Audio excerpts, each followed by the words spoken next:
किस गुप्त स्थान पर रहती है भगवान विष्णु की चार शक्तियां?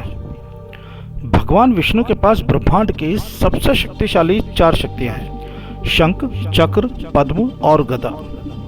ये चारों शक्तियां भगवान विष्णु के सतोगुणी अवतार के अधीन होती हैं, लेकिन इन शक्तियों को हथियाने के लिए हमेशा जय और विजय की नज़र इन पर रहती है। अब आप जरूर ये जानना चाहेंगे कि यह जय और विजय कौन है और क्यों इन शक्तियों को जय विजय से छुपाकर गुप्त स्थान पर रखने की आवश्यकता पड़ती है, और वह गुप्त स्थान कौन से है। तो चलिए पहले यह समझते हैं कि यह जय और विजय कौन है। भगवान विष्णु ने स्वयं को तीन गुणों के आधार पर तीन अलग अलग अवतारों में बांट कर रखा है: सतोगुणी, रजोगुणी और तमोगुणी।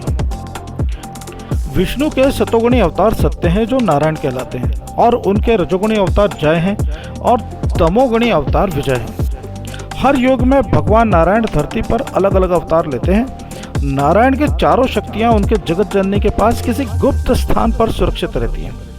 हर युग में जय और विजय भी जन्म लेते हैं और नारायण की चारों शक्तियों को हथियाने का प्रयास करते हैं। जय और विजय दोनों की नज़रें हमेशा जगत जननी पर रहती हैं। वो जगत जननी को अपने अधीन करना चाहते हैं, क्योंकि दोनों ये जानते हैं कि विष्णु की शक्तियाँ उनके जगत जननी के पास कहीं सुरक्षित रखी हैं।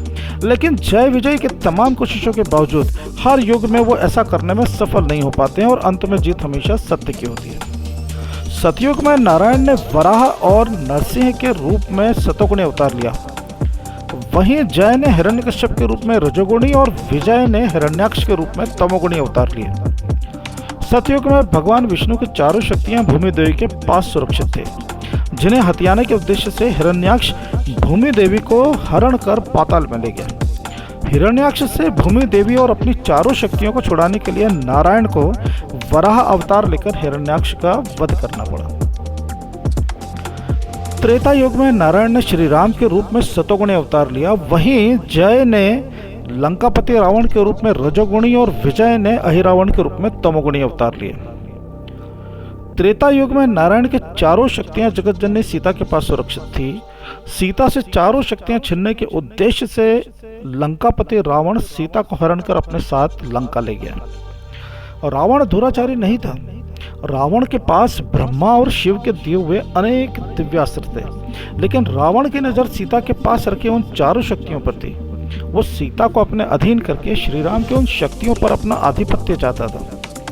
सीता से वो शक्तियां तभी हासिल की जा सकती थी जब श्री राम सीता के आसपास न हो। इसलिए रावण ने श्री राम को सीता से दूर करने की योजना बनाई। स्वर्ण मृग के सहारे श्री राम को सीता से दूर कर सीता का हरण कर वो अपने साथ लंका लेकर गए। और रावण ने सीता को अपने महल में नहीं, अशोक वाटिका में रखा, क्योंकि उसका लक्ष्य सीता के पास जो शक्तियां सुरक्षित थी उन्हें हथियाना था। चूंकि श्री राम की चारों शक्तियां सीता के पास थी और सीता रावण की कैद में थी, इसलिए रावण के साथ युद्ध में भगवान श्री राम ने सुदर्शन चक्र या कोमुद की गदा की बजाय धनुष बाण का उपयोग किया। श्री राम ने रावण को अपनी शक्तियों का इस्तेमाल किए बिना ही रावण को परास्त कर उसका अहंकार तोड़ा था। द्वापर युग में नारायण ने श्री कृष्ण के रूप में सतोगुणी अवतार लिया। वहीं जय ने शिशुपाल के रूप में रजोगुणी और विजय ने दंत वक्र के रूप में तमोगुणी अवतार लिया।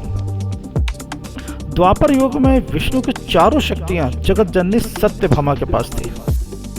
अब आप सोच रहे होंगे कि श्री कृष्ण की शक्तियां या तो राधा के पास होना चाहिए थी या फिर रुक्मिणी के पास।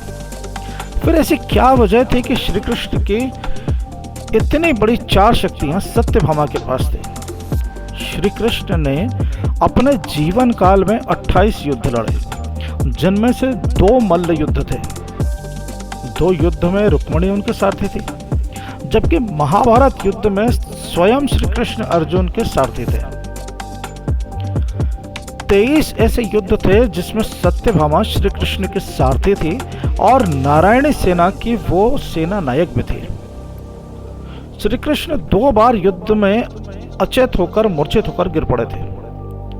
सत्यभामा ने अपने शौर्य कौशल के दम पर न सिर्फ अकेले वो दोनों युद्ध जीते, बल्कि मूर्छित पड़े श्री कृष्ण को सुरक्षित लेकर द्वारका आई थी।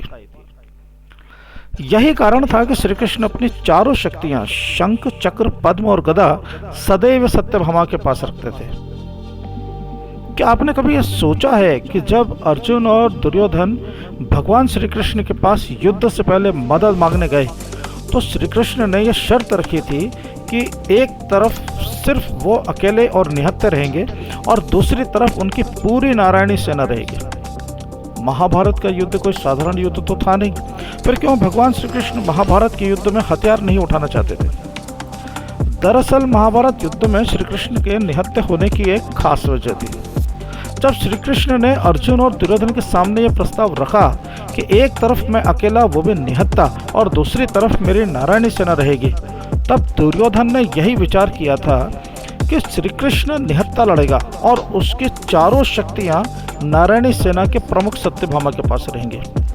तो अगर श्री कृष्ण की चारों शक्तियां नहीं रहेंगी तो शक्तियों के अभाव में श्री कृष्ण कौरवों को कुछ नहीं बिगाड़ पाएंगे और उन चारों शक्तियों के सहारे उसके जीत की संभावना सबसे ज़्यादा है। आपको याद होगा महाभारत के युद्ध में श्री कृष्ण ने कभी भी हथियार नहीं उठाए थे क्योंकि उनकी चारों शक्तियां उनके पास नहीं सत्यभामा के पास थी और सत्यभामा नारायणी सेना का नेतृत्व करते हुए दुर्योधन के पक्ष में लड़ रही थी। इसीलिए पितामह भीष्म पर क्रोधित होते हुए श्री कृष्ण ने सुदर्शन चक्र से नहीं और रथ के पहिए से प्रहार किया था।